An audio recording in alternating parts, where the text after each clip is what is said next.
এক গ্রামে থাকত দুই বন্ধু। একজনের নাম রাহিম আর একজনের নাম করিম। আমার নাম রাহিম। বন্ধু, চল নামাজ পড়ে আসি। আজান তো দিয়ে দিল। নামাজ পড়ে এসে আমরা না হয় বসে থেকে গল্প করবহিনি। চল নামাজ পড়ে আসি। আমার নাম কারিম। না, আমি নামাজ পড়তে যাব না, তুই যা। নামাজকে পড়ে রে, তুই কি পাগল নাকি? সারাদিন এক নামাজ নামাজ করিস। এগুলো নামাজ আল্লাহ বলতে কেউ হয় না, এগুলো সব ভুয়া। তুই না নামাজ পড়লি, তাও আল্লাহকে অপমান করিস না। আল্লাহ তোকে হেফাজত করুক, আমিন। থাক, আমি নামাজ পড়ে আসি। এই বলেই তারা দুজন দুই দিকে হাঁটতে লাগল। রাহিম গেল মসজিদের দিকে, করিম গেল পার্কের দিকে। এদিকে করিম গেল পার্কে বসে থাকা আরেক বন্ধুর কাছে। সেখানে গিয়ে সে বলতে লাগল, আরে, তুই এখানে বসে আছিস আর ওই নামাজ পাগলা বন্ধু আমাকে শুধু নামাজ পড়তে বলে। ও আসলেই পাগল। সারাদিন নামাজ পড়ে কি হবে? পাশে কোনো কাজ করলেও তো টাকা পাওয়া যাবে। ও আমাকে নামাজ পড়তে জোর করছিল। আমি ওকে বললাম, তোর নামাজ তুই পড়। আমি কথা বলে চলে এলাম ও তার কাছ থেকে। নামাজ আবার কে পড়ে? এই কথা বলেই সে পার্কে থাকা ব্রেঞ্চে বসে গেল। এদিকে রাহিম নামাজ শেষ করে তার বাড়ির দিকে যেতে লাগল। যেতে যেতে সে মনে মনে বলতে লাগল, আল্লাহ, তুমি আমার বন্ধুকে হেদায়েত দান করুন, আমিন। রাহিম বাড়িতে যাওয়ার সময় পার্কে রাস্তার উপর দিয়ে যেতে হয়। সে রাস্তায় যাওয়ার সময় দেখে তারা দুইজন বসে আছে। তারপর সে বলতে লাগে, তোরা দুজন নামাজ ছেড়ে এখানে বসে আছিস? বন্ধু তোকে আমি বললাম নামাজ পড়তে আয়, এলি না। একদিন ঠিকই বুঝবি। আল্লাহ তোকে হেদায়েত দান করুক, আমিন। আবার আসছে বকবক করতে। তুই এখানতে যাবি? এ কথা শুনে রাহিম মন খারাপ করে বাড়ির দিকে আস্তে আস্তে যেতে লাগল এবং আল্লাহকে বলল, আমার বন্ধুকে হেদায়েত দান করুন। তারা দুজন করিম ও রাসেল ওখানে বস থেকে গল্প করতে লাগল। পার্কের বসে খুব আনন্দ করতে লাগল। এই সময় করিম বলল, রাসেল, থাক, বাড়ি থেকে আসি। ওই পাগল যদি আসে, তুই যেন ওর কথা শুনিস না। ও পাগল, আর ওর কথা শুনলে তুইও পাগল হয়ে যাবি। কোনোদিন নামাজ পড়বি না। নামাজ পড়লে তুইও পাগল হয়ে যাবি। এই কথা বলে সে পার্কের ভিতরে রাস্তা দিয়ে যেতে লাগে। তারপর তার খুব অসুস্থ লাগে।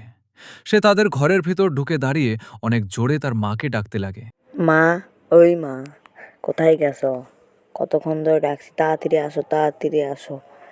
ওখানে কি করছো? তাড়াতাড়ি এসো তো। কি হয়েছে? অত ডাকছিস কেন? হ্যাঁ, আমার কাজ করা লাগে না? তুই তো নামাজও পড়তিস না, তুই বলে আল্লাহকে ভয় করিস না? হ্যাঁ, এসব কি বলিস? তোর বন্ধু রাহিমকে দেখ, সারাদিন নামাজ পড়ে। তুই কি করিস? সারাদিন খালি ঘুরে বেড়াস।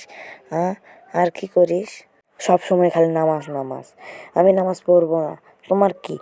আমি তোমার কাছে থাকবো না, তোমাদের এখান থেকে চলে যাব। থাকো তুমি, তুমি থাকো। এই কথা বলেই কারিম তার বাড়ি ছেড়ে চলে যায় এবং সে তার বন্ধু রাসেলের কাছে যায়। দেখে সে এখনো পার্কেই বসে আছে। আর বলিস না, আর কোনো কিছু বলিস না। মায়ের কাছ থেকে ঝগড়া করে এলাম। আমার মাও দেখি আমার ওই বন্ধু রাহিমের মতন কথা বলে, সারাদিন নামাজ নামাজ। নামাজ পড়ে কি হবে? চল ওখানে গিয়ে আমরা বসি। এই কথা বলেই তারা দুজন বসে। পেছন থেকে হঠাৎ দেখে একটা ছোট ছেলে এসে বলে, তোমার মায়ের অ্যাক্সিডেন্ট হয়েছে, তাতে চলে। এ কথা শুনে কারিম দৌড়ে তাদের বাড়িতে যেতে লাগে। সে দৌড়াতে দৌড়াতে তাদের ঘরে যেয়ে দেখে তার মা বিছানায় শুয়ে আছে এবং তার এক গ্রামের প্রতিবেশীকে বলে, আমার মায়ের কি হয়েছে, কি হয়েছে আমার মায়ের, তাড়াতাড়ি বলো। মাও বলে, অ্যাক্সিডেন্ট করেছে, তাড়াতাড়ি বলো। তুমি বলছো না কেন? কি হয়েছে ফস করে বলো, আমি আর সহ্য হচ্ছে না। এই মুহূর্তে তার প্রতিবেশী বলে, তোমার মা যখন সকালে তোমার সাথে ঝগড়া করে রাস্তা দিয়ে বের হয়, তোমাকে খুঁজতে খুঁজতে হঠাৎ একটা গাড়ি এসে তোমার মাকে মেরে দেয়। তোমার মা ফস করে উঠে। তেমন কিছু হয়নি, একটু ধাক্কা খেয়েছে আর পেটে অনেক ব্যথা লেগেছে। তোমার মা তোমাকে বলতে বলেছে তোমাকে নামাজ পড়তে আর তার জন্য একটু দোয়া করতে। এসব যে না করো, সে কিন্তু মরেই যাবে। কারিম বলে, আচ্ছা, আমি আজ থেকে নামাজ পড়ব, আমি আল্লাহকে ভয় করব। এসব বলতে থাকে তার প্রতিবেশীকে। তারপরে সে তার প্রতিবেশীকে এগুলো বলার পর সে তাদের মসজিদের দিকে যেতে লাগে। যেতে যেতে তাদের গ্রামের রাস্তা দিয়ে হাঁটতে লাগে। হাঁটছে আর ভাবছে তাকে নামাজ পড়তেই হবে, আজ থেকে তাকে ভালো মানুষ হতে হবে।